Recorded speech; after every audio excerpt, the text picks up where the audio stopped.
Hello everybody. Hello YouTube. Hello art history enthusiasts and visual culture aficionados. It's me again, Miss M, and I am back with yet another video. It's been a while, hasn't it? Let me see how long it's been. Eight days? Okay, that's not so bad. But I know that I need to get to work. I've been, like I keep saying, I've been busy. And now, hopefully, I'll be a little less busy and I'll have more time to devote to The Shining, to Kill Bill, to all the other stuff I want to get to. We'll see. Today, I'm going to do something a little bit different. In my community, my latest community post, okay, I've been doing these semi-regularly, and I really, really like them. So I mentioned in the community post that I would like to maybe read public domain poems and short stories or what have you in my videos, and I asked you guys' opinion. I only got one, but you know, it's the boss. It's boxy. So I'm gonna do it. I was thinking of starting with William Faulkner's A Rose for Emily, and that's what I'm gonna do. Okay, and I put a picture of Melancholia, Albert Durer's, or is it Albrecht Durer's Melancholia 1. Okay, and this is her. This is the figure, Melancholia. And if you want to know more about Melancholia and why I put her picture in a post where I mention William Faulkner's short story, A Rose for Emily, go ahead and click on this link here, and you'll maybe see why I kind of connect the two. It should be fun. I hope I do okay. It's a very short story. That's why I'm even attempting to do a video like this. Hopefully this won't be a very long video, but we shall see. So before I get into that, I'm gonna get through, get the church announcements out the way. I found a couple of things on Amazon. Of course, the theme today is William Faulkner, so rare the Faulkner Reader works of William Faulkner, Sound Fury, Rose for Emily, hardcover, January 1st, 1961. Now, these are books, allegedly, according to this here, that are somewhat difficult to find. Okay, so this is one. Again, when I do these things, it's kind of like I'm doing my shopping for myself, and you guys just get to be the beneficiaries of my searches. So there's one, okay, and then there's another one. This is a little bit more expensive, but if you just want the paperback, not nearly as expensive. Early Prose and Poetry, William Faulkner, okay. I wish I could buy all of these for myself. You probably already know that, but this William Faulkner is really quite something. Right? And then last but not least, this thing. I found this thing. This Earth, a poem by William Faulkner. And it's a collectible paperback that was published on January 1st, 1932. So it's about $200. Again, this is for bookworms. This is for people who like to collect things.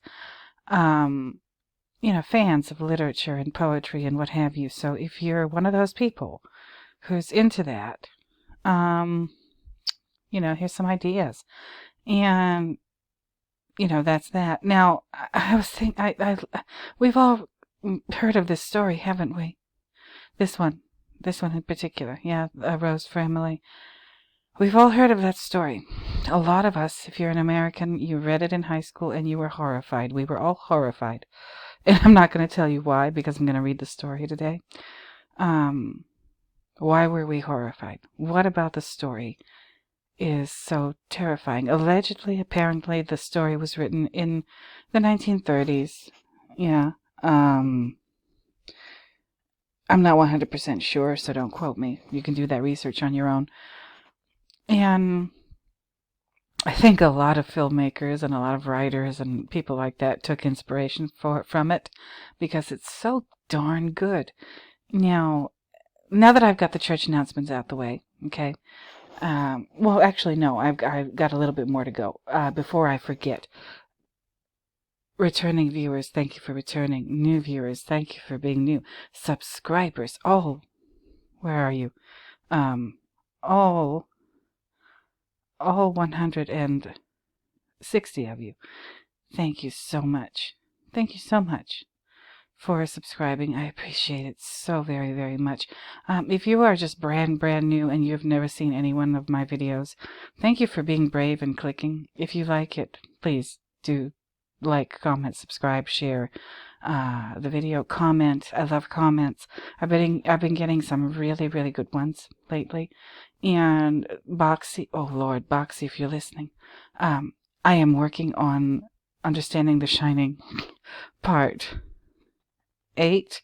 We're on part 7 now. I've got the slides together. I've got my PowerPoint presentation together. I'm going to get to it tomorrow, I promise. But, you know, taking all of those screenshots and getting them all into a PowerPoint presentation, that took me this evening. That took me about 2 hours. And I still wanted to do a video, but I knew that after spending 2 hours with all those screenshots, I just needed to take a step back from The Shining and maybe concentrate on something else. And I decided to concentrate on A Rose for Emily. Now, before I get started, this is a book, or not a book, a story written in the 1930s, that describes the American South. There's some language. Faulkner and the characters in this story use the N-word. I'm gonna bleep that out for obvious reasons. So don't get on my ass about that. I'm not changing how I feel about that. And that's that. So I did what I say. I introduced it. I did the church announcements. I let you know what I'm working on. Tomorrow I'm going to be doing and uploading the Understanding the Shining Part 8. And hopefully later this week I'll do a coffee break and another Kill Bill installment. And that's that. So without further ado, let me get to this. This is going to be the thumbnail for this video. It's a Gibson girl drawing, Charles Dana Gibson. I don't know what story this is from, but I know the Gibson girl was popular about the time in American history when Emily would have been a youngish woman. So I put her here. Here's little Cupid or Eros or whatever you want to call him, with a stethoscope checking to see if this woman has a heartbeat. Is love dead? I think that's the theme of this the series of drawings or illustrations that this comes from by Charles Dana Gibson and the beautiful Gibson girl. Is love dead? Or is her heart just, maybe not about love, but is her heart working, right? And the little baby Cupid, Venus's son, Aphrodite's son, is checking to see, and there's this man looking, he's very concerned, and she looks very aloof. Anyway, now let me get started with this. Hope you enjoy it. Hope you enjoy the story time. I found this gorgeous thing. I'm going to put the link for this in case you want to read it on your own, of the short story. And you can follow along as I read, or you can just listen and enjoy the story. And that's that. And also, like I said, I'm going to bleep out or just skip over the N-word. And I'm not even going to try to do a Southern accent. So I'm not going to embarrass myself. But, and that's that. That's all I have to say. Now, let me get to it. You guys get comfortable. Get your coffee, tea, cocoa, something a little stronger, whatever you do, and relax. So here we go. A Rose for Emily by William Faulkner. When Miss Emily Grierson died, our whole town went to her funeral. The men, through a sort of respectful affection for a fallen monument, the women mostly out of curiosity to see the inside of her house, which no one, save an old manservant, a combined gardener and cook, had seen in at least 10 years. It was a big, squarish frame house that had once been white, decorated with cupolas and spires and scrolled balconies in the heavy, lightsome style of the 70s, set on what had once been our most select street. But garages and cotton gins had enroached and obliterated even the august names of that neighborhood. Only Miss Emily's house was left, lifting its stubborn and coquettish decay above the cotton wagons and the gasoline pumps, an eyesore among eyesores. And now Miss Emily had gone to join the representatives of those august names, where they lay in the cedar-bemused cemetery among the ranked and anonymous graves of Union and Confederate soldiers who fell at the Battle of Jefferson. Alive, Miss Emily had been a tradition, a duty, and a care, a sort of hereditary obligation upon the town, dating from that day in 1894 when Colonel Sartoris, the mayor, he who fathered the edict that no Negro woman should appear on the streets without an apron, remitted her taxes, the dispensation dating from the death of her father on into perpetuity. Not that Miss Emily would have accepted charity. Colonel Sartoris invented an involved tale to the effect that Miss Emily's father had loaned money to the town, which the town, as a matter of business, preferred this way of repaying. Only a man of Colonel Sartoris's generation and thought could have invented it, and only a woman could have believed it. When the next generation, with its more modern ideas, became mayors and aldermen, this arrangement created some little dissatisfaction. On the first of the year they mailed her a tax notice. February came, and there was no reply. They wrote her a formal letter asking her to call at the sheriff's office at her convenience. A week later the mayor wrote her himself, offering to call or to send his car for her, and received in reply a note on paper of an archaic shape, in a thin, flowing calligraphy in faded ink, to the effect that she no longer went out at all. The tax notice was also enclosed, without comment. They called a special meeting of the Board of Aldermen. A deputation waited upon her, knocked at the door through which no visitor had passed since she ceased giving china-painting lessons 8 or 10 years earlier. They were admitted by the old Negro into a dim hall from which a stairway mounted into still more shadow. It smelled of dust and disuse, a close, dank smell. The Negro led them into the parlor. It was furnished in heavy, leather-covered furniture. When the Negro opened the blinds of one window, they could see that the leather was cracked, and when they sat down, a faint dust rose sluggishly about their thighs, spinning with slow motes in the single sun-ray. On a tarnished gilt easel before the fireplace stood a crayon portrait of Miss Emily's father. They rose when she entered, a small, fat woman in black, with a thin gold chain descending to her waist and vanishing into her belt, leaning on an ebony cane with a tarnished gold head. Her skeleton was small and spare. Perhaps that was why what would have been merely plumpness in another was obesity in her. She looked bloated, like a body long submerged in motionless water, and of that pallid hue.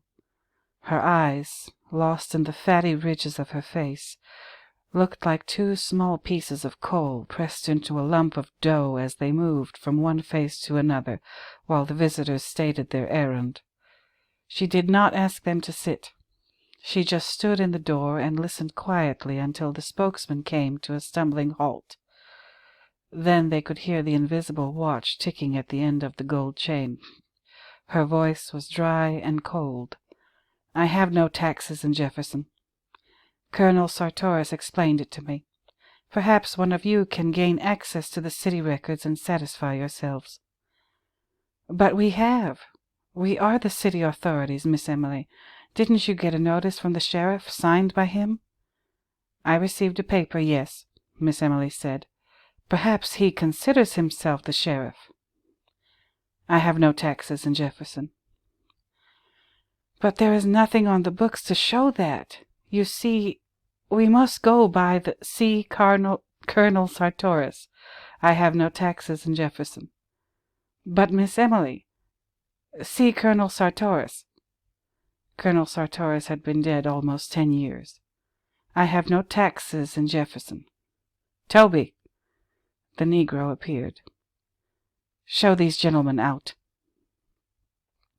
So she vanquished them, horse and foot, just as she had vanquished their fathers 30 years before about the smell. That was 2 years after her father's death, and a short time after her sweetheart, the one we believed would marry her, had deserted her. After her father's death she went out very little. After her sweetheart went away, people hardly saw her at all. A few of the ladies had the temerity to call, but were not received, and the only sign of life about the place was the negro man, a young man then, going in and out with a market basket. Just as if a man, any man, could keep a kitchen properly, the ladies said, so they were not surprised when the smell developed. It was another link between the gross, teeming world and the high and mighty Griersons. A neighbor, a woman, complained to the mayor, Judge Stevens, 80 years old. "But what will you have me do about it, madam?" he said. "Why, send her word to stop it," the woman said. "Isn't there a law?" "I'm sure that won't be necessary," Judge Stevens said. "It's probably just a snake or a rat that of hers killed in the yard. I'll speak to him about it." The next day he received 2 more complaints, one from a man who came in different deprecation. "We really must do something about it, Judge.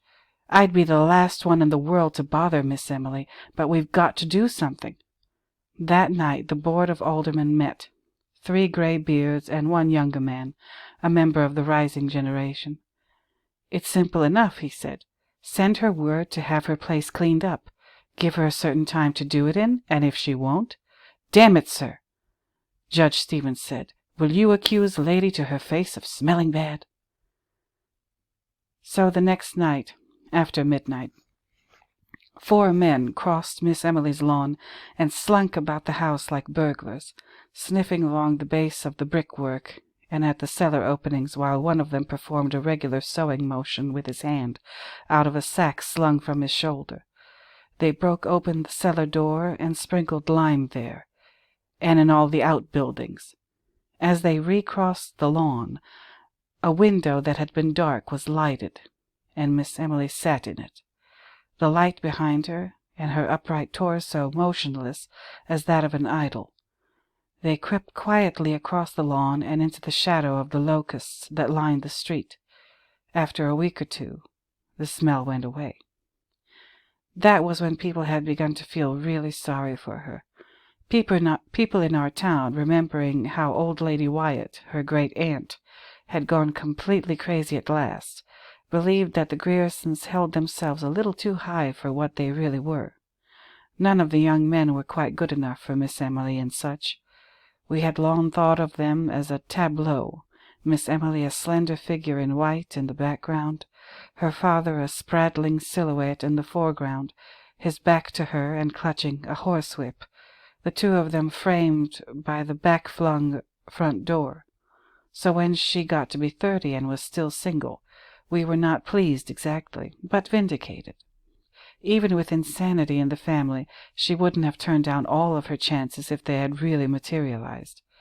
When her father died, it got about that the house was all that was left to her, and in a way people were glad. At least they could pity Miss Emily. Being left alone, and a pauper, she had become humanized. Now she, too, would know the old thrill and the old despair of a penny more or less. The day after his death all the ladies prepared to call at the house and offer condolence and aid, as is our custom. Miss Emily met them at the door, dressed as usual, and with no trace of grief on her face. She told them that her father was not dead. She did that for 3 days, with the ministers calling on her and the doctors, trying to persuade her to let them dispose of the body. Just as they were about to resort to law and force, she broke down, and they buried her father quickly. We did not say she was crazy then. We believed she had to do that. We remembered all the young men her father had driven away, and we knew that with nothing left she would have nothing to cling to, that which had robbed her. And we knew that with nothing left she would have to cling to that which had robbed her, as people will. She was sick for a long time. When we saw her again, her hair was cut short, making her look like a little girl, with a vague resemblance to those angels in colored church windows, sort of tragic and serene. The town had just let the contracts for paving the sidewalks, and in the summer after her father's death they began to work. The construction company came with mules and machinery, and a foreman named Homer Barron, a Yankee, a big, dark, ready man, with a big voice and eyes lighter than his face. The little boys would follow in groups to hear him cuss and singing in time to the rise and fall of picks. Pretty soon he knew everybody in town. Whenever you heard a lot of laughing around anywhere about the square, Homer Barron would be in the center of the group. Presently we began to see him and Miss Emily on Sunday afternoons driving in the yellow-wheeled buggy and the matched team of bays from the livery stable.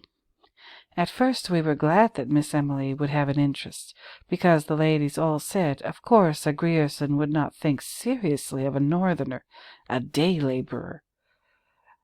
But there were still others, older people, who said that even grief could not cause a real lady to forget noblesse oblige, without calling it noblesse oblige.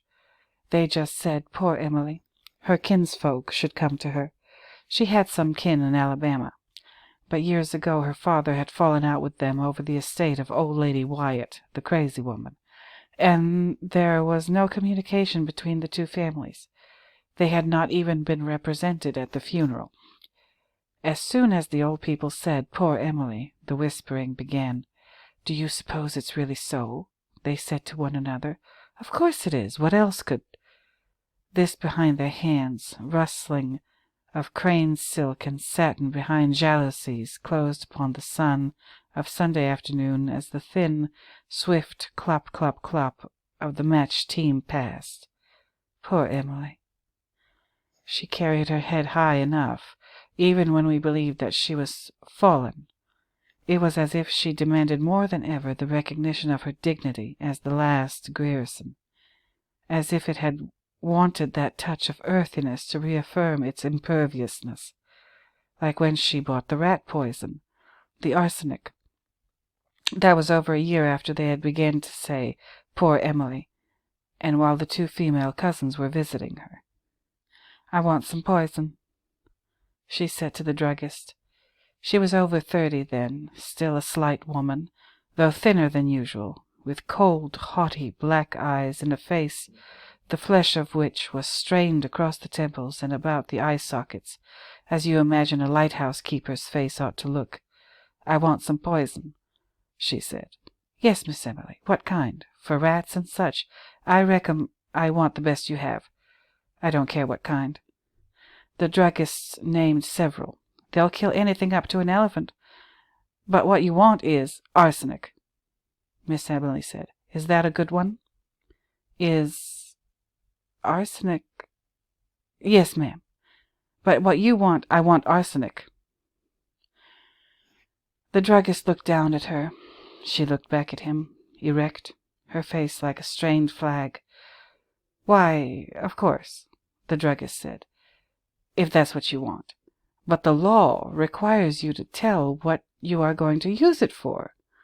Miss Emily just stared at him, her head tilted back in order to look him eye for eye, until he looked away and went and got the arsenic and wrapped it up. The Negro delivery boy brought her the package. The druggist didn't come back.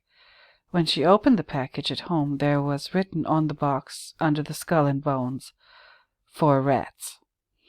So the next day we all said, she will kill herself, and we said it would be the best thing. When she had first begun to be seen with Homer Barron, we had said she will marry him. Then we said she will persuade him yet, because Homer himself had remarked he liked men, and it was known that he drank with the younger men in the Elks Club, that he was not a marrying man. Later we said, poor Emily, behind the jealousies, as they passed on Sunday afternoon in the glittering buggy, Miss Emily with her head high, and Homer Barron with his hat cocked and a cigar in his teeth, reins and whip in a yellow glove.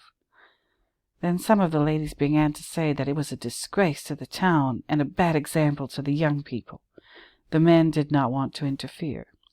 But at last the ladies forced the Baptist minister, Miss Emily's people were Episcopal, to call upon her. He would never divulge what happened during that interview, but he refused to go back again. The next Sunday they again drove about the streets, and the following day the minister's wife wrote to Miss Emily's relations in Alabama. So she had blood kin under her roof again, and we sat back to watch the developments. At first nothing happened. Then we were sure that they were to be married. We learned that Miss Emily had been to the jeweler's and ordered a man's toilette set in silver, with the letters H.B. on each piece. 2 days later we learned that she had bought a complete outfit of men's clothing, including a nightshirt, and we said, "They are married." We were really glad. We were glad because the 2 female cousins were even more griersome than Miss Emily had ever been. So we were not surprised when Homer Barron, the streets had been finished some time since, was gone. We were a little disappointed that there was not a public blowing off, but we believed that he had gone on to prepare for Miss Emily's coming, or to give her a chance to get rid of the cousins.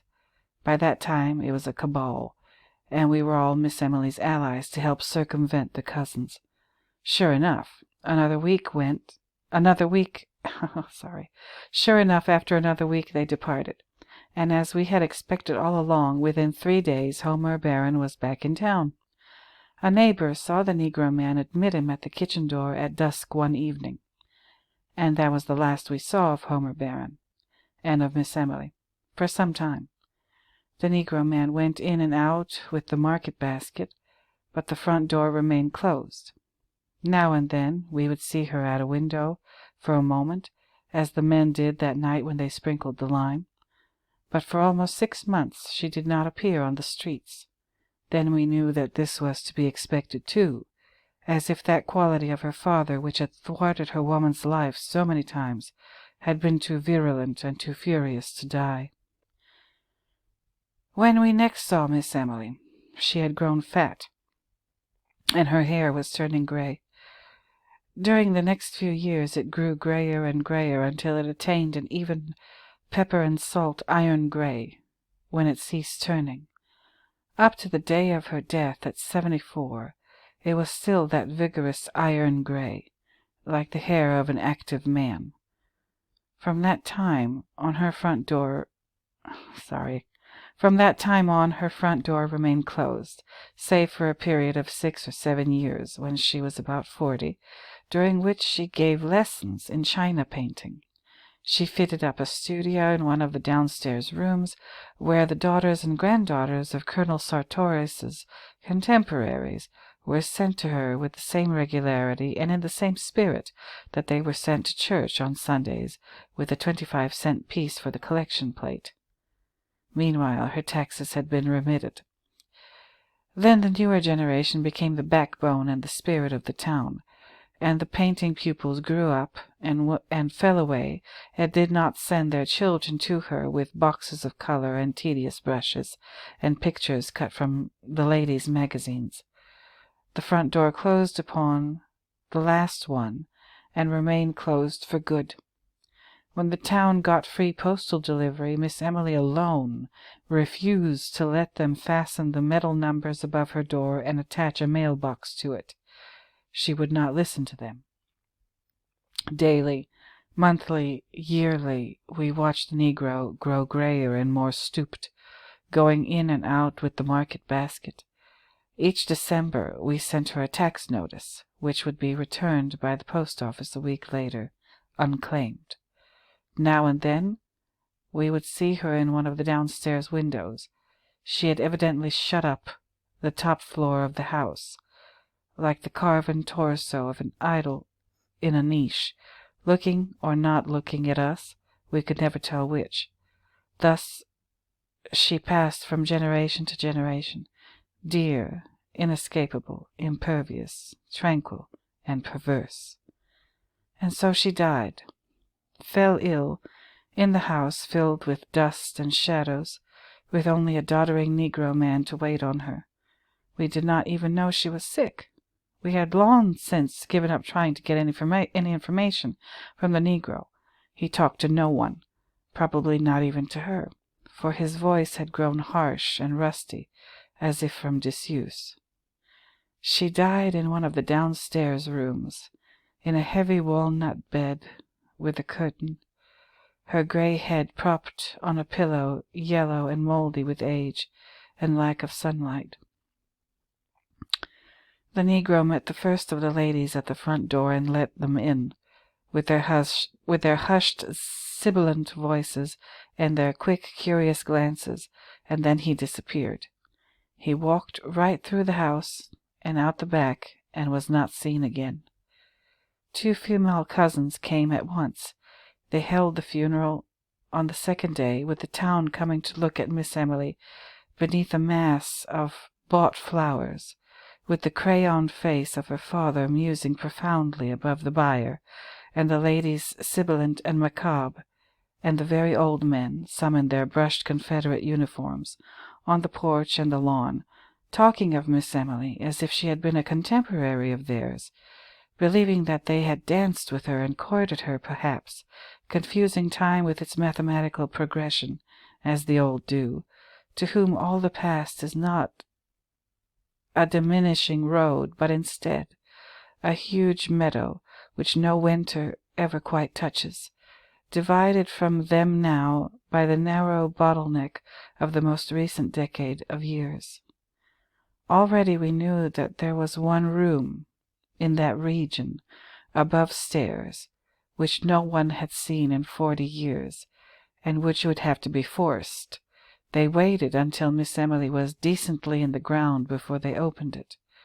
The violence of breaking down the door seemed to fill the room with pervading dust, a thin, acrid pall, as the tomb seemed to lie everywhere upon this room decked and furnished as for a bridal, upon the valance curtains of faded rose color, upon the rose-shaded lights, upon the dressing-table, upon the delicate array of crystal and the man's toilette things backed with tarnished silver, silver so tarnished that the monogram was obscured.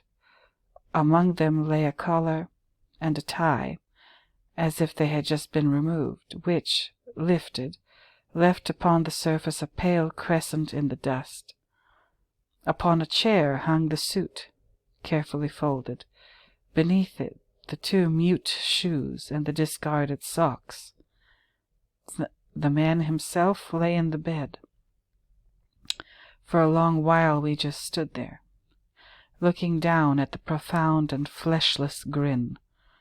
The body had apparently once lain in the attitude of an embrace, but now the long sleep that outlasts love, that conquers even the grimace of love, had cuckolded him.